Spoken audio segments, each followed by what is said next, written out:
You're wrapping up high school senior year. You just gone to college, and you're going to be dorming when you start your freshman year. What's up, y'all? My name is Arnold, and I recently graduated Yale. And in this video, I'll be giving you some tips and things to consider before you start living in a dorm your freshman year of college. So the first thing you want to do is you want to figure out how this whole entire housing process works out logistically. At Yale, for example, we have this online housing form that all incoming freshmen have to fill out. So in your case, it's most likely the same. But even before that, you should also consider, will you be living on campus? Will you be living at home? At Yale, all first years and I think sophomores are forced to live on campus, so we don't really have an option or any say on it. But yeah, number one is to figure out the logistics and fill out that housing form. The second thing relates to the housing form itself. When filling it out, you want to make sure that you're as specific and as honest as possible, because this is essentially determining who you'll be living with and where you'll be living for your whole entire first year. Definitely don't take it lightly. For example, there might be questions about location preference due to which classes you're specifically taking, or even the type of person you are. Are you more introverted, extroverted? What are you looking for with future roommates and housemates? Do you want a single room, or do you have accommodations for that? Or do you not mind being in a bunk bed with another person? The questions will vary, but be as specific, honest, and direct as possible. The next thing is that once you get your dorm arrangement, if you are in a single,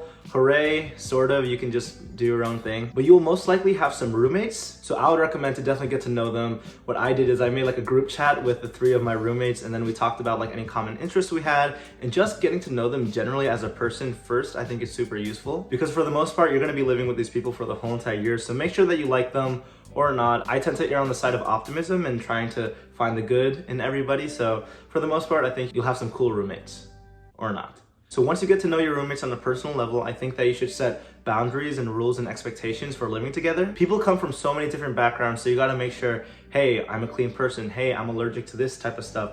Hey, I don't like it when you party until 3 a.m. So make sure you're setting boundaries and expectations to what you personally are comfortable with. On that note, you wanna make sure that you're communicating. For example, what are people's sleep schedules? Is it okay to have parties? Are you fine with alcohol, smoking, or anything like that? Depending on your comfort level, you should share whatever you are fine with. Like for me personally, I love interacting with people and building a strong community with my roommates, but at the same time, when I'm very tired from like a long day of classes and extracurriculars, being at home in my dorm is a place where I just wanna like be weird, unwind, calm down, and sometimes just like not talk to anybody at all. And this leads to the next thing, which is conflict resolution. Make sure y'all have a great way of resolving conflict if it ever happens. For example, some people might be confrontational, some people aren't. Some people prefer resolving things one-on-one or via text. So make sure you're on top of that as well. The next thing is a little bit more fun, but you should figure out who is bringing what to the dorm. For example, your college might have already stuff such as furniture in the living room. And the last thing you want is for multiple people to bring multiple TVs. And this connects to the common room arrangement. So depending on your housing situation, for me at Yale at least, we had like a shared common living room space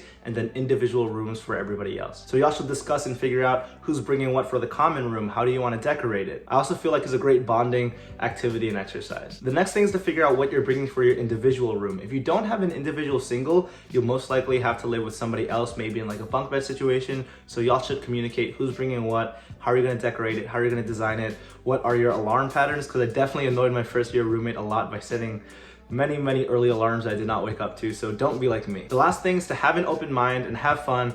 I'm telling you, well, personally for me, like my first year was very fun, and living with people from different backgrounds contributed a lot to my self-growth, my personal growth. It was a good time. Just make sure you're communicating, have an open mind, assume the best out of other people, but also prioritize your own comfort and everything else. But thank you so much for watching this video. If you need anything else, let me know, and I'll catch you in the next one. Peace out.